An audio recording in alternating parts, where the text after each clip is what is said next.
to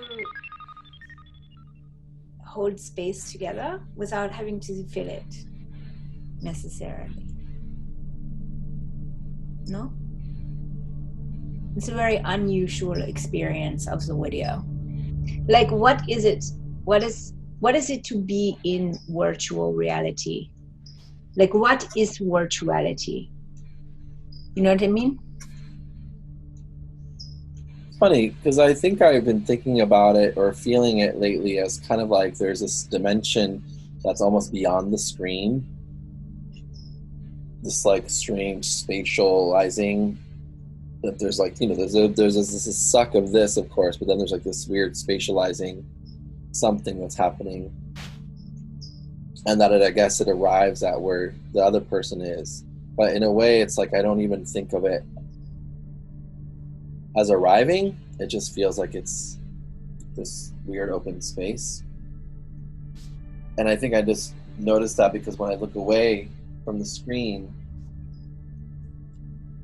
the banality of the room feels so, unspectacular. Even though it's, you know, tangible and reachable.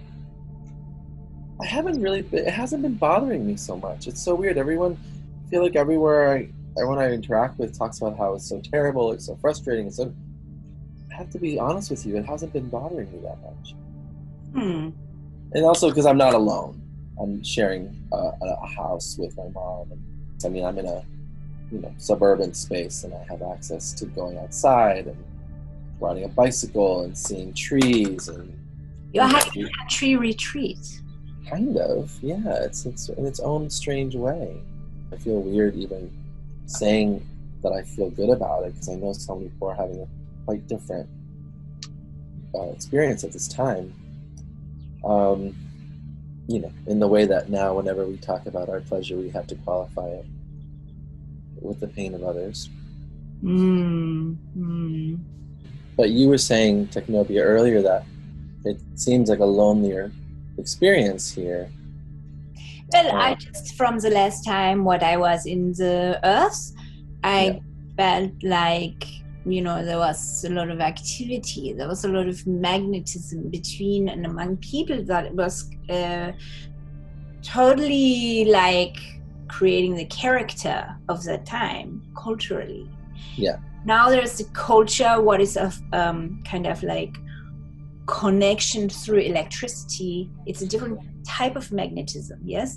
The magnetism what one has in a personal space when one shares molecules, it's different qualitatively, categorically, even though I am grateful for these virtual portals into other people.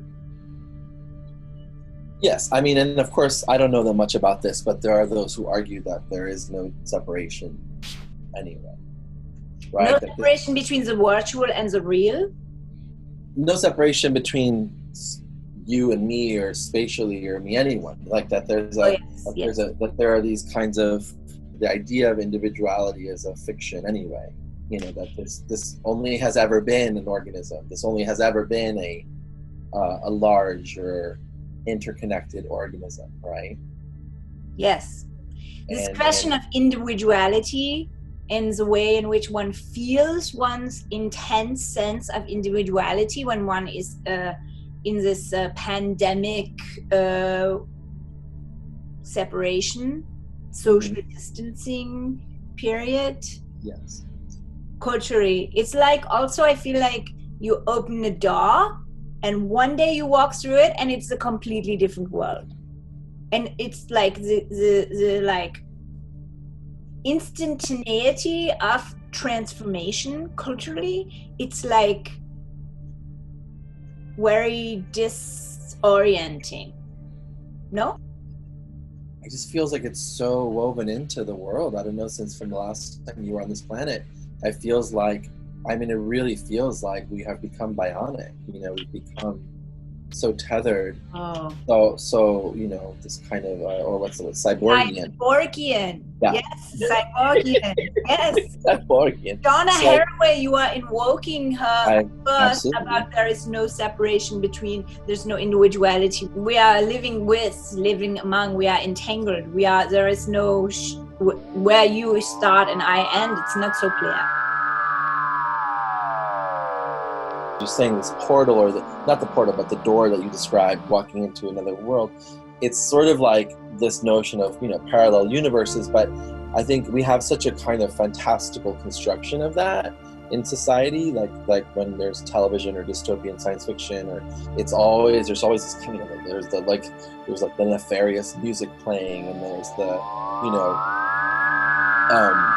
sinister aspect of it, and what I think what's interesting is we're realizing, like, how quickly and easily we can experience the difference, how readily available it is to us, and just the very small numbers of things that have to be in place in order for that alterity to become known. So much of what I address in my work is this idea that any given room has multiple rooms in it. You know, any particular space has available to it alterity or difference or change that can be activated instantaneously. Maybe that's why I don't feel so strange. Maybe I feel, I don't know if it's because I'm like, oh yes, everything has completely changed, and yet the spatial reality of the situation is not different.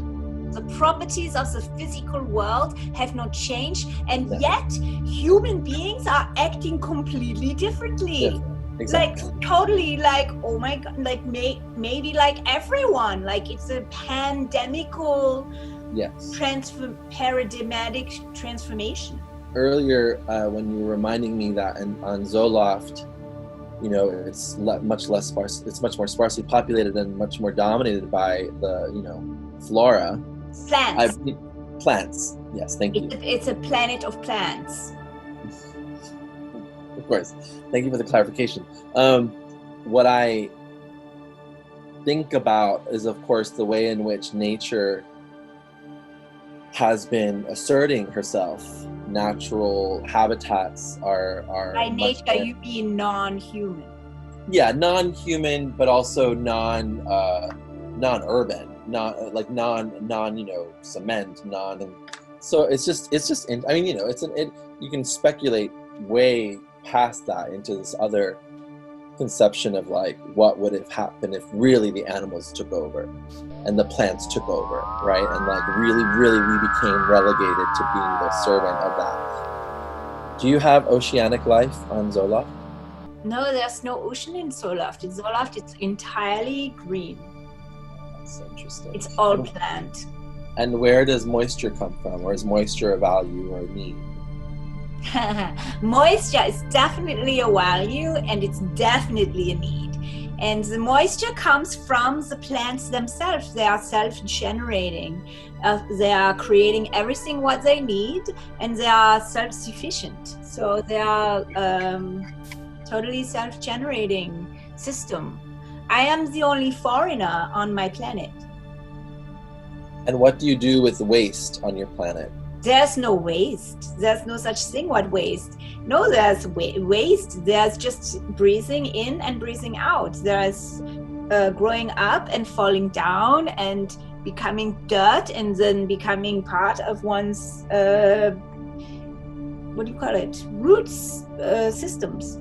Yes, of course. There's no waste. Yeah, in fact, we don't have a word for this in my language.